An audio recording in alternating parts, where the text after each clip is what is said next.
Good morning, student. Today we are going to read class 7th SST History, chapter number 5, Architecture, Painting and Music, part 4.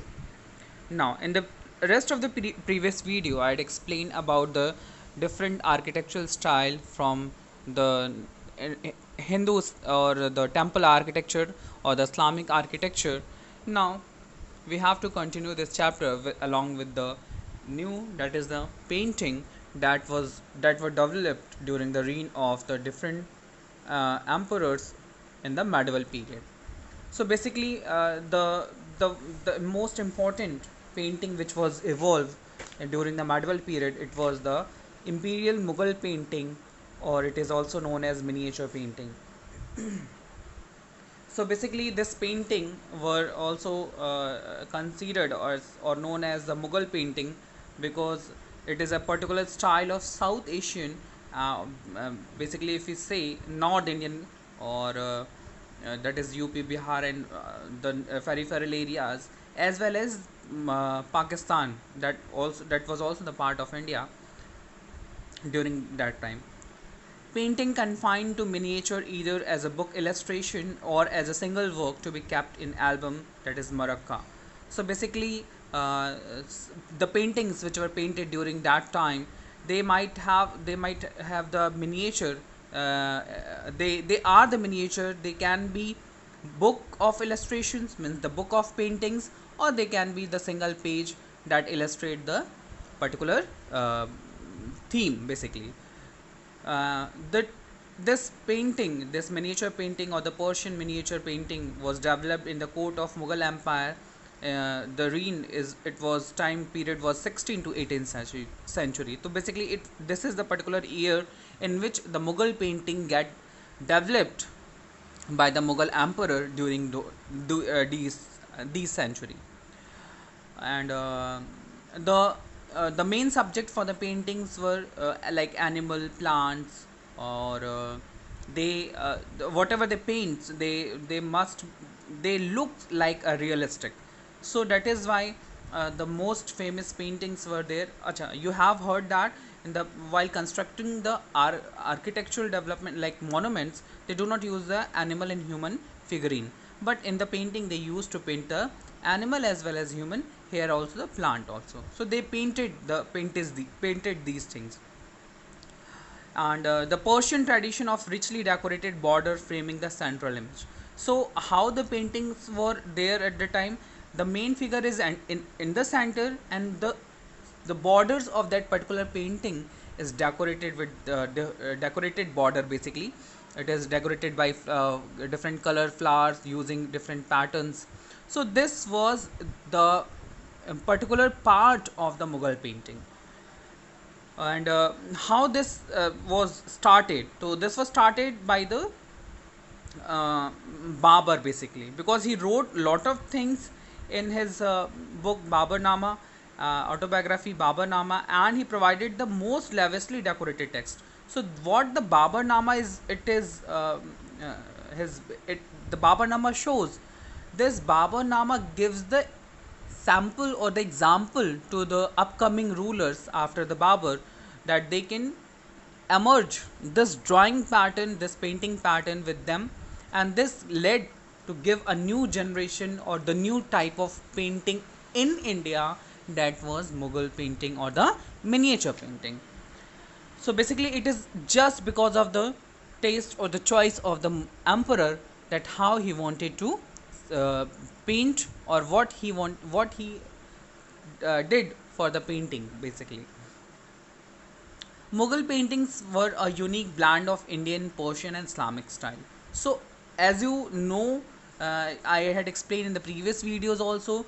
Likewise, the architecture, which is the blend of Indo-Islamic architectural style, likewise, painting is also, it is the unique blend of Indian, Persian, and Islamic style. So basically, the not only the people or not only the monuments get influenced, the paintings were also get influenced by the advents, those who came in India. Mughal kings wanted a visual report of their deeds. So basically, what they wanted, why they wanted to paint. So they wanted to keep the visual report. Visual report means the picture of of their deeds, what they have done throughout their empire. They keep as a record for that they had painted, they had encourages the painting. Also there were subjects what like they the variety include the portrait basically. So the portrait is most important thing, and also events and scene from the court life, wildlife, hunting scene, illustration of battles, the great dynastic ceremonies of marriages. So these things were painted during the reign of different Mughal emperors.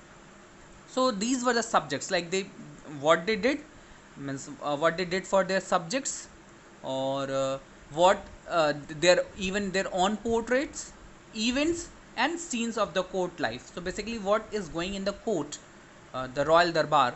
So they what they did, everything it has been painted. Wildlife and hunting scene, so what kind of animal they hunt, how many animals they had hunt.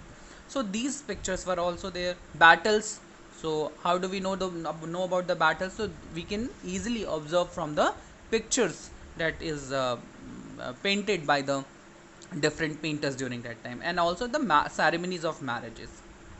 Okay, how this has come into India.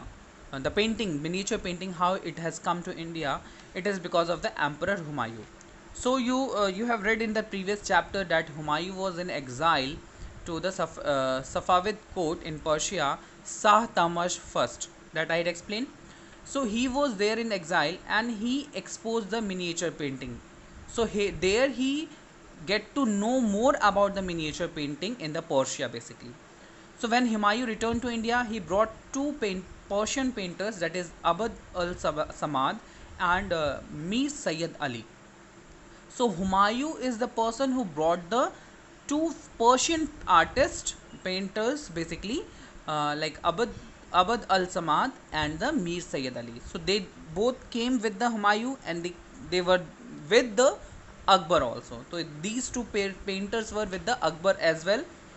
So after the death of Humayun, the Akbar ascended the throne. So Akbar inherited and expanded his father's library and atelier of the court painters.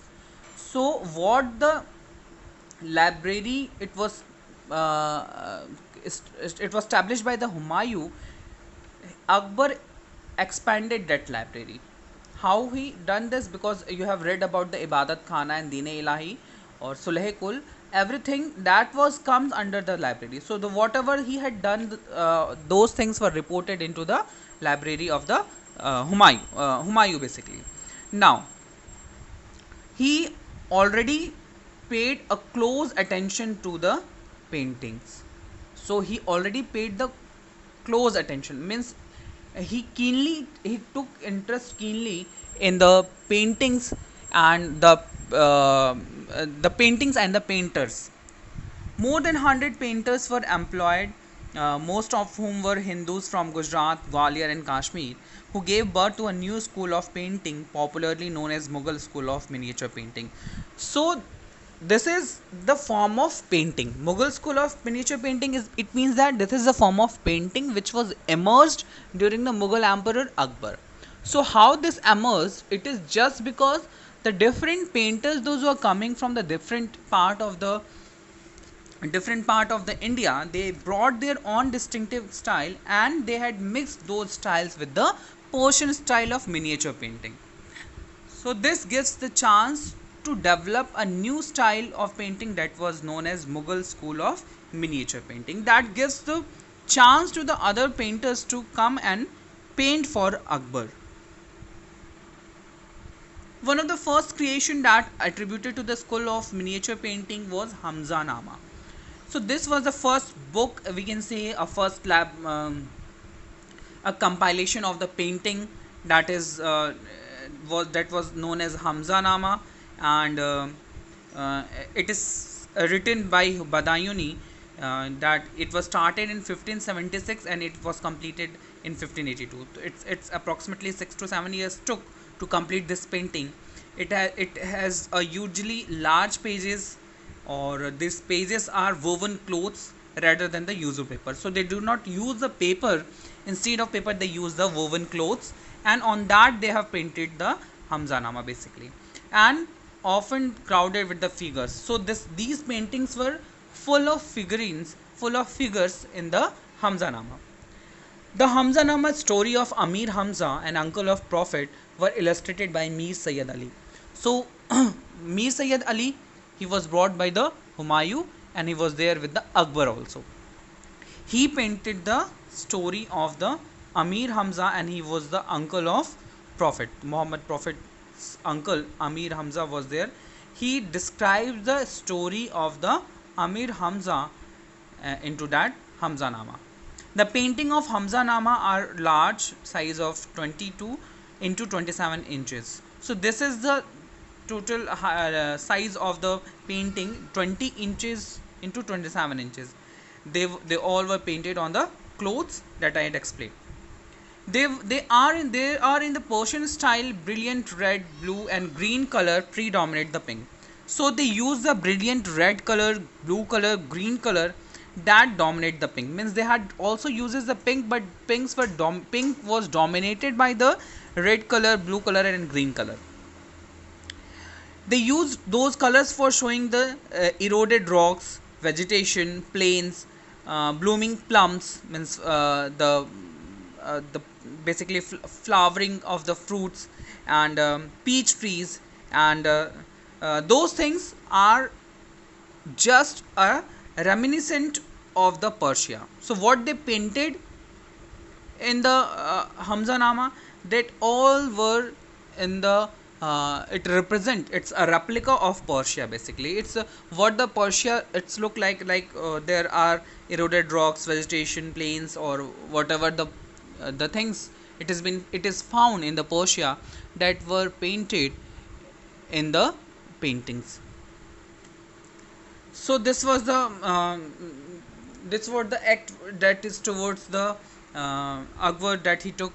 He also established a karkhana for the painters, and he employed the several painters to come over in his karkhana and paint for him, and he patronized painting a lot.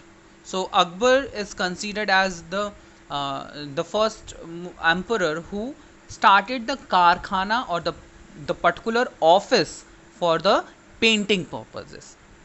So the next ruler, the successor of the Akbar, they also followed the legacy of Akbar for the patron of art.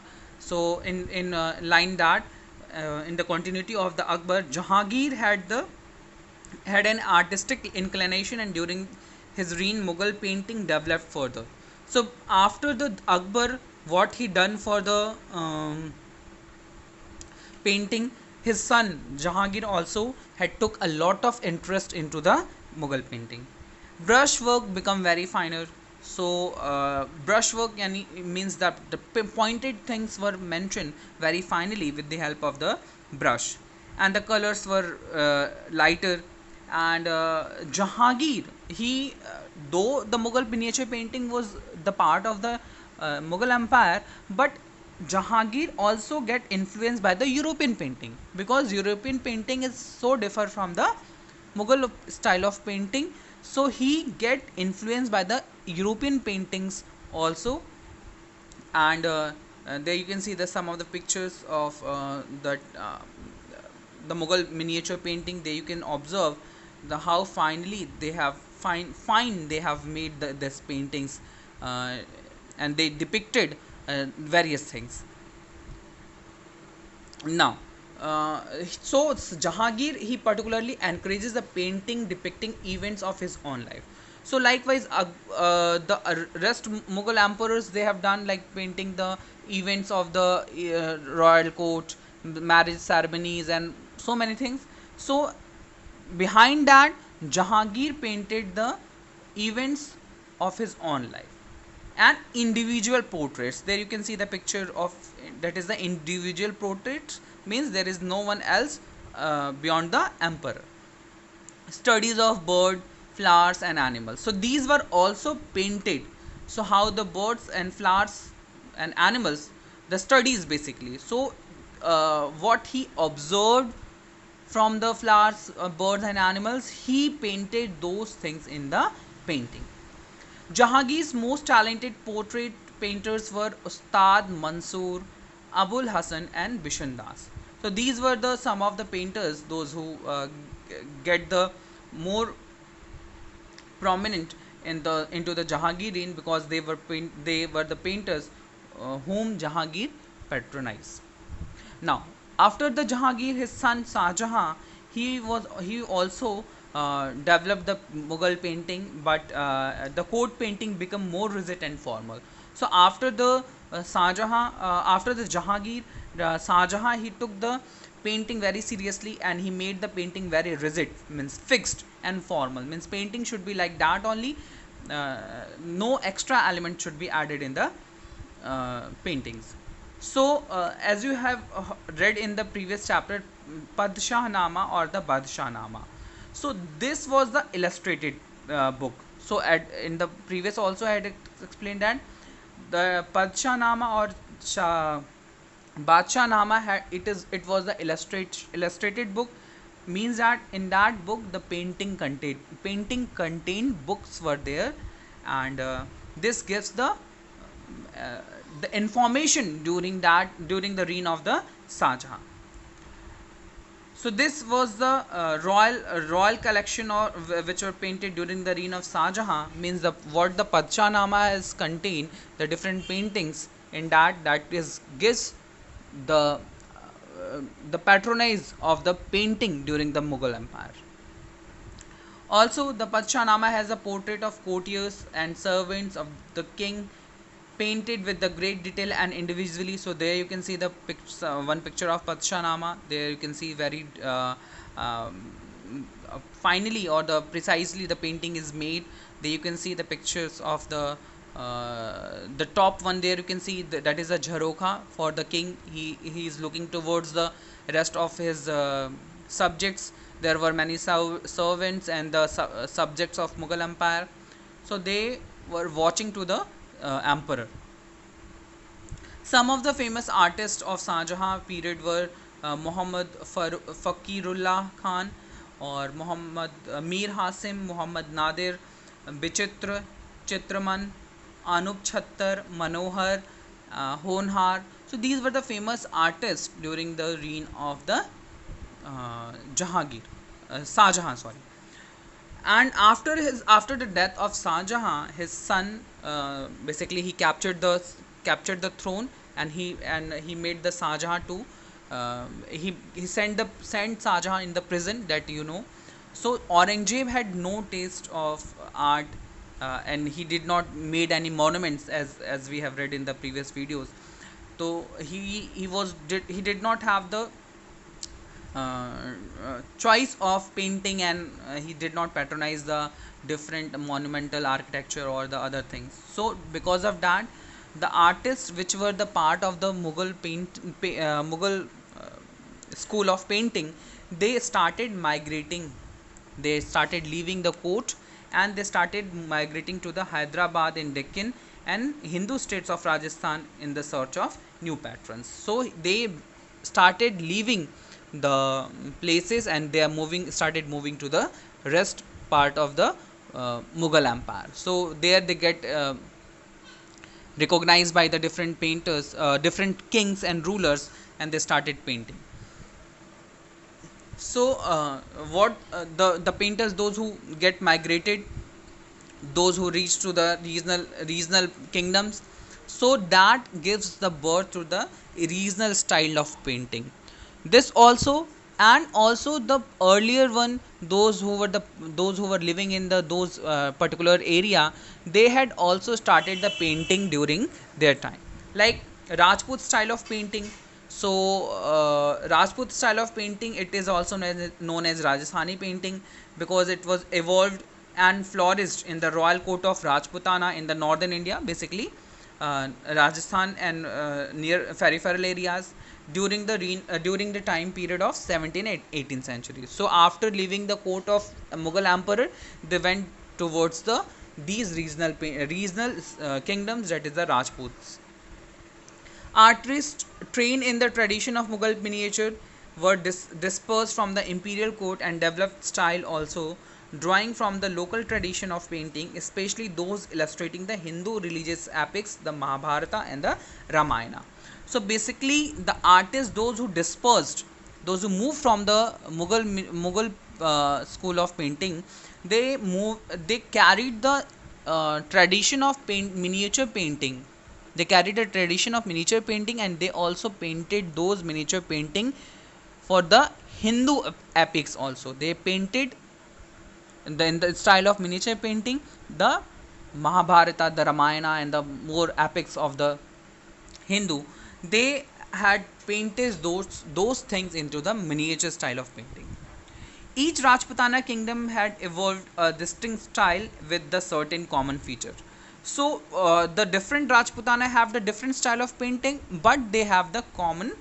They have certain common features. Means they, like, if it is of miniature painting, to it would be miniature painting for the all Rajputana kingdoms, but they have used the different color. They have changed the faces of the and they had changes the angles, they had changes the faces. So this the common feature was the miniature painting, but they had chosen the different features from the different areas. There you can see the picture of the Rajputana style, and there you can see that is also a form of miniature painting. There you can see it is telling the story of Krishna, Lord Krishna, and the cows what he was there moving. And there you can also see the picture of Lord Brahma and Lord Shiva. Now the miniature in manuscript or the single sheet to be kept in album were the preferred medium of the Rajput painting. So basically they used to keep the single sheet, means the painting should be single sheet, and single sheet were kept in album. Or they had also encourages the painting not only on the sheets, they also encourages the painting on the walls of palaces as well as inner chamber of fort, haveli. So the painters, those who get the chance to paint, they also get the chance to opportunity for painting the walls of palaces and fort and haveli. So particularly one haveli that we had studies in the previous video also, the Sekhavati haveli. So this was the Sekhavati haveli, where the painting was done on the walls, inner walls, and the walls of palaces. So this was the Rajputana style of painting basically. So what were the subjects? So earlier we have studied in the Mughal Empire, Mughal painting style, that they have painted the court scenes, the battle scenes, and rest of the things. So what were the subjects of the royal Rajput painting? So Rajput paintings were like they have also uh, ruling families, and they were often engaged in hunting, daily life activities, uh, and scene of Hindu mythologies or epics. So these were painted in the Rajputana style of painting. There you can see one of the picture, that is the Rajput style of painting, where you can see the Radha and Krishna is painted over there. The colors were extracted from certain minerals. So colors what they use for their painting purposes, that were extracted from the minerals, as well as plant like leaf, root, stems, conch shells, the cells which we found near the river or the oceans.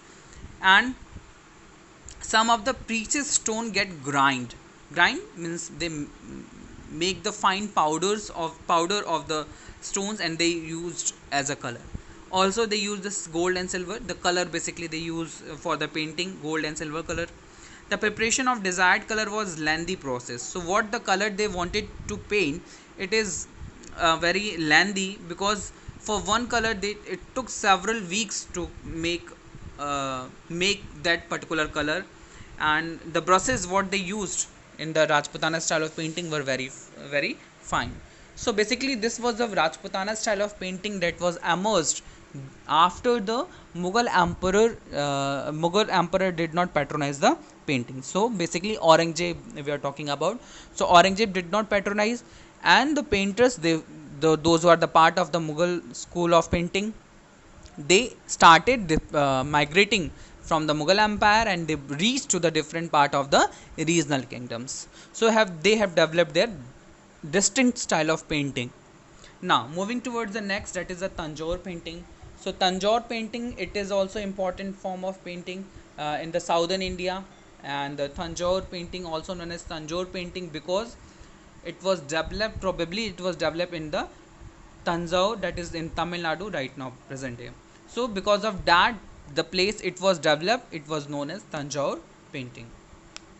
The Tanjore paintings are known for the extravagant depiction of deity using the vibrant colors, gaudy embellishment, and gold foil. So there you can see the picture of the Tanjore painting. You can see the metal is used to show the gold, as well as you can see the stones were pasted. So that is the gaudy embellishment. The stones were pasted by using the different POPs, plaster of Paris and all. So they used to um, paste all those things on the borders. They can see the green beads, the green stone, red stone, white stones were used. So this is the feature of the um, Tanjore painting. Though the art form has undergone various changes over the years, it continues to be popular art even today. So this kind of paintings were also popular even today.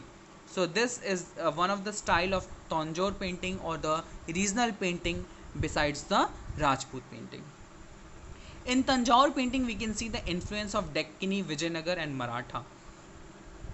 So the style of painting which was get influenced, that is a Deccani style, Vijayanagara style, and Maratha style. So these kind of places have the different painting style. So all these painting get influenced and gives the new birth of the Tanjore painting. Paintings are characterized by rich and vivid colors, simple iconic composition, glittering gold foils. You can see the gold layers, and delicate but extensive gesso work and inlay of the glass beads, pieces of very rarely precious and semi-precious gems. So you can see some of the green beads were there, the some of the different pieces, glass beads, and semi-precious and precious stones. So these were pasted on the paintings. There you can see the gold also, gold foil. So these were the features of the Tanjore painting, and still it is prevail.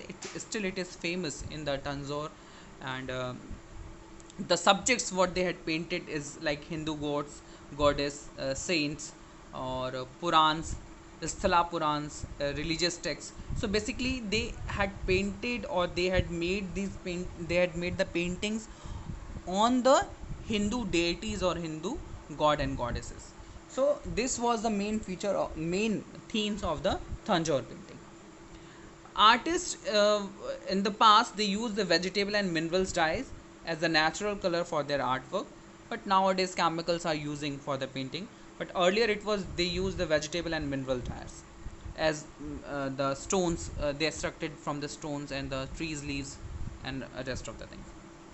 So the themes that I explained, that Balakrishna, Lord Rama, and other goddess, saints, or saints, those who are from the Hindu mythology.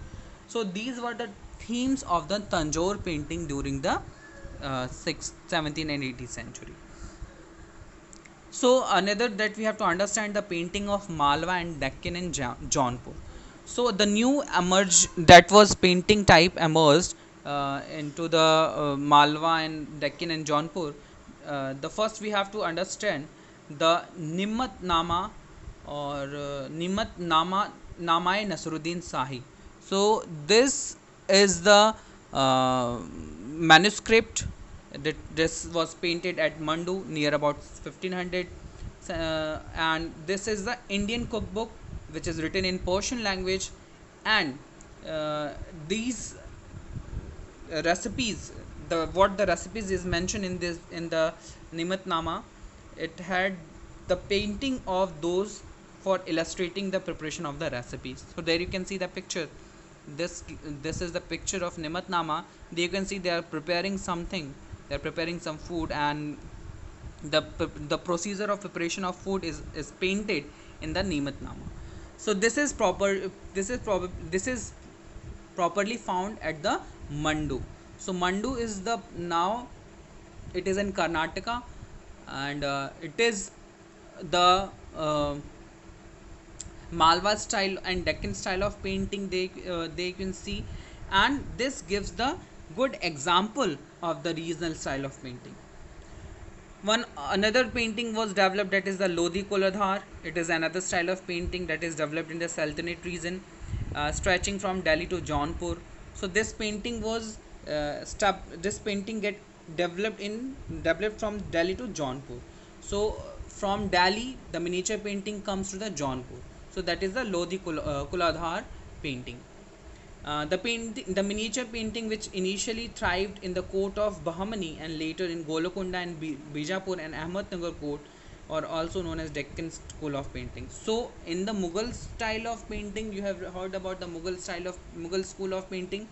Likewise, the painting that was developed in the Deccan areas, that was known as the Deccan school of painting. So this is also get influenced by the miniature painting of the Mughal. So there you can see the picture of the Deccan style of painting. That is also a kind of miniature painting that was painted in the Deccan and Malwas areas. So this is also uh, for the main thing that you have to understand, the what the painting was uh, emerged in the regional areas. Those paintings were also get influenced by the Mughal style of painting, because the reason is very easy or understandable. The painters those who were living in the Mughal school of painting, they get dispersed, they get migrated because of the Aurangzeb, and because of that they wherever they reach, they had developed a distinct style of painting, but some feature had the common. So common feature almost it was the miniature painting throughout the whole region of the Indian uh, Indian rulers. So this was also developed. This miniature painting was also developed in the Malwa, Deccan, and Jaunpur areas. Early centers of the paintings in Deccan during the 16th and 17th century were the Ahmednagar, Bijapur, Golconda. In Deccan painting that continued to develop the independently Mughal style in the beginning. However, in 17th and 18th century, it was increasingly influenced by the Mughal style. So there you can see also see the picture of one of the Tarife Hussain Sahi. This was the Deccani miniature painting, and this is the one of the miniature. This is the book in the Deccan, and this gives also the good example of the miniature painting that was developed in the Deccan area as well. So this was the poetic account of the Ahmednagar ruler who Hussain Nizam Shah first. He ruled for 1550 through 65. So this is the illustration of his reign. It was commissioned by his wife, that is um, his wife. She was served as a regent after his death. He was there, and he kept these painting into a book, that is the Tarif Hussain Sahi, and it is the year was 1565 after his death up to 69. So this was particularly book uh, the painting style that was developed into the reign of different Mughal emperor, as well as the regional kingdoms after the disperse of the different painters from the Mughal court. So that's all that we have to understand in this video, or we'll see the next topic, that is the music, in the next video. Thank you, students.